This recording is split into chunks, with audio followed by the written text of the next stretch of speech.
አክብሮታዊ ሰላምታችን በያላችሁበት ይሁን የቻናል ቤተሰቦች እንደምን አላችሁ? ይህ ፋክት ፈርስት ነው።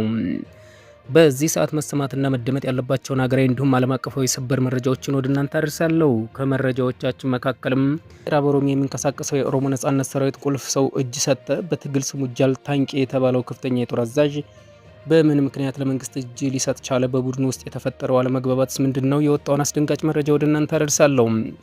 የተኩስ አቁሙ ተጥሷል። እስራኤል በደቡባዊ ሊባኖስ በፈጸመችው ድንገተኛ የአየር ጥቃት 13 ሰዎች ህይወት አልፏል። ፕሬዚዳንት ዶናልድ ትራምፕ ስምምነቱ ለ3 ዓመት መራዘሙን ባሳወቁ በቀናት ልዩነት ውስጥ ይህ ጥቃት ለምን ተፈጸመ? ሂዝቦላስ ምን አይነት አጸፋ እርምጃ ወሰደ? መካከለኛው ምስራቅ እየታየ ያለውን አዳዲስ መረጃ የማጋራችሁ ይሆናል። የአሜሪካው የ65 ቢሊዮን ዶላር መከላከያ ጋሻ ሊበጠስ ነው። ከሰሜን ኮሪያ የወጣው አዲስ መረጃ ዋይት ሀውስን አስደንግጧል። የኪም ጆንግ ኡን አዳዲስ ሚሳኤሎች አሜሪካ ለዓመታት የገነባቸውን የጥበቃ መረብ በቀላሉ ሊያፈርሱት እንደሚችሉ ብሉምበርግ ዘግቧል። ፒዮንግያንግ ለአሜሪካ ያዘጋጀችው አስፈሪው ሃውሲንግ ሚሳኤል ምን ልዩ ሚስጥር አለው? ዝርዝር መረጃዎችን እናስደምጣቸዋለን። ጦርነቱ ተቋርጧል። ዶናልድ ትራምፕ ለኮንግረሱ ድንገተኛ ደብዳቤ ልከዋል። አሜሪካና ኢራን በፓኪስታን በኩል አዲስ የሰላም እቅድ እየተደራደሩ ነው። ዋር ፓወርስ አክት የተሰኘው ህግ በትራምፕ ላይ የጣለው ቀነ ገደብ ለምን ተነሳ? ትራምፕ ደስተኛ አይደለሁም ያሉትስ ምንድን ነው? በዋይት ሀውስ የተሰማውን አዳዲስ መረጃዎች ወደ እናንተ እናደርሳለን።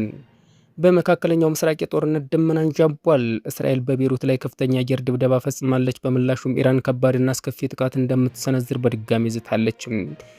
የነዳጅ ዋጋም በዚሁ ሳቢያን ወደማይፈለግ ደረጃ አሻቅቧል። ዓለም ወደ ሶስተኛው ዓለም ጦርነት እያመራች ይሆን? የዛሬውን አስደንጋጭ ሰበር መረጃ ይዘን እንቀርባለን። ቻናሉን ሰብስክራይብ፣ ቪዲዮን ላይክ እያደረጋችሁ መረጃዎች እንድትከታተሉ በአክብሮት ጋብዛለሁ። በቀጥታ ወደ መረጃው አልፋለሁ። አብራችን ቆዩ።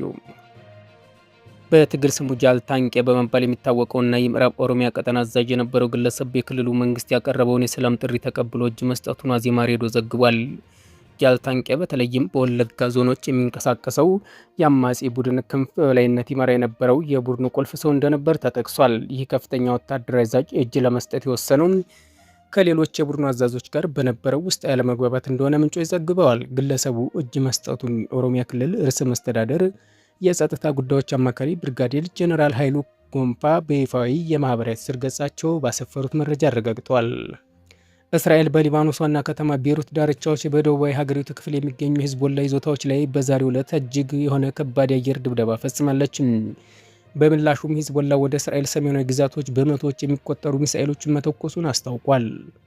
በሌላ በኩል ከቴህራን የተሰማው መረጃ እንደሚያመለክተው የኢራን ከፍተኛ ወታደራዊ መሪዎች በእስራኤል ላይ የሚሰነዘረውን የአጸፋ ጥቃት የማይቀር የመሆኑን ጥቃቱም እጅግ አስከፊ እንደሚሆን አስጠንቅቀዋል። ይህ በቀጠናው መጠነ ሰፊ ጦርነት ሊቀሰቀስ ይችላል የሚለውን ስጋት ከፍ አድርጎታል። ይህ ወታደራዊ ውጥረት በቀጥታም የዓለም የነዳጅ ገበያን እያናወጠው ይገኛል። የነዳጅ ዋጋ በበርሜል ከፍተኛ ጭማሪ ማሳየቱን ተከትሎ በኢትዮጵያን ጨምሮ በበርካታ ሀገራት የኑሮ ውድነቱን ሊያባብሰው ይችላል ተብሎ ተፈርቷል። ይህ በእንዲህ እንዳለ እስራኤል በደቡባዊ ሊባኖስና ባቲሃ እና ሲዶን አውራጃዎች ውስጥ በፈጸመችው የአየር ጥቃት 4 ሴቶችና 1 ህፃንን ጨምሮ 13 ሰዎች መገደላቸውን የሊባኖስ ጤና ሚኒስቴር አስታውቋል። በጥቃቱም 32 ሰዎች ላይ ደግሞ የመቁሰል አደጋ ደርሷል። በምላሹም ሂዝቦላህ በሊባኖስ ውስጥ የሚገኙ የእስራኤል ወታደሮች እና ወታደራዊ ተሽከርካሪዎችን ኢላማ ያደረገ ጥቃት መፈጸሙን አስታውቋል። ይህ ጥቃት የተፈጸመው በአሜሪካ አሸማጋይነት የተደረሰው የተኩስ አቁም ስምምነት ለተጨማሪ 3 ሳምንታት እንዲራዘም ፕሬዚዳንት ዶናልድ ትራምፕ ባሳወቁበት ወቅት ነው። እስራኤልና ሊባኖስ በዋሽንግተን ውስጥ በከፍተኛ ባለስልጣናት ደረጃ ካደረጉት ታሪካዊ ንግግር በኋላ የነበረው ተስፋ አሁን በተፈጸመው ጥቃት ምክንያትም ዳግም ስጋት ውስጥ ወድቋል። ሂዝቦላ ምንም አይነት ስምምነት ውስጥ በቀጥታ ባይሳተፍም እስራኤል ካቆመችና ለተኩስ አቁሙ እንደሚገዛ ጠቁሞ ነበር። ይሁን እንጂ ባለፈው ሐሙስ አንድ የእስራኤል ወታደር መገደሉን ተከትሎ ውጥረቱ እንደገና ገርሽቷል። ፕሬዚዳንት ትራምፕ በበኩላቸው ሊባኖስ ራሷን ከሂዝቦላ እንድትጠብቅ እንደሚያግዙ መግለጻቸው የሚታወስ ነው። ይህ በእንዲህ እንዳለ አሜሪካ ሕግ መሰረት ፕሬዚዳንት ወታደራዊ እርምጃ ከጀመሩ ከ60 ቀናት ውስጥም በኮንግረስ ካልጸደቀላቸው ውጊያ ማቆም ይኖርባቸዋል። ዛሬ 60ኛ ቀን ላይ ትራምፕ ለኮንግረሱ መሪዎች በጻፉት ደብዳቤ ግጭቱ ስለቆመም የኮንግረሱ ፍቃድ እንደማያስፈልጋቸው ተከራክረዋል። ትራምፕ ገለጻ ከሆነ ከመጋቢት 29 ቀን 2018 ዓ.ም ጀምሮ በአሜሪካና በኢራን መካከል ምንም አይነት የተኩስ ልውውጥ አልተደረገም።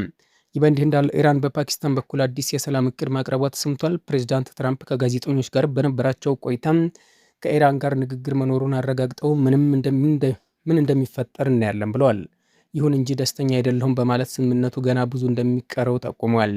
ትራምፕ አክለውም ስምምነቱ ላይ መድረስ አስቸጋሪ የሆነበት ምክንያት በጦርነቱ ከፍተኛ ወታደራዊ አመራሮቻቸውን ያጡት የኢራን ባለስልጣናት በጣም ግራ መጋባታቸው እንደሆነ ገልጸዋል።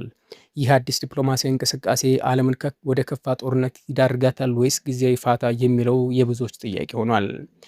ይህ በእንዲህ እንዳለ ታዋቂው የዜና ወኪል ብሉምበርግ እንደዘገበው ከሆነ አሜሪካ 65 ቢሊዮን ዶላር አውጥታ የገነባቸው የሚሳኤል መከላከያ ጋሻም በሰሜን ኮሪያ አዳዲስ የጦር መሳሪያዎች በቀላሉ ሊበጠስ ይችላል።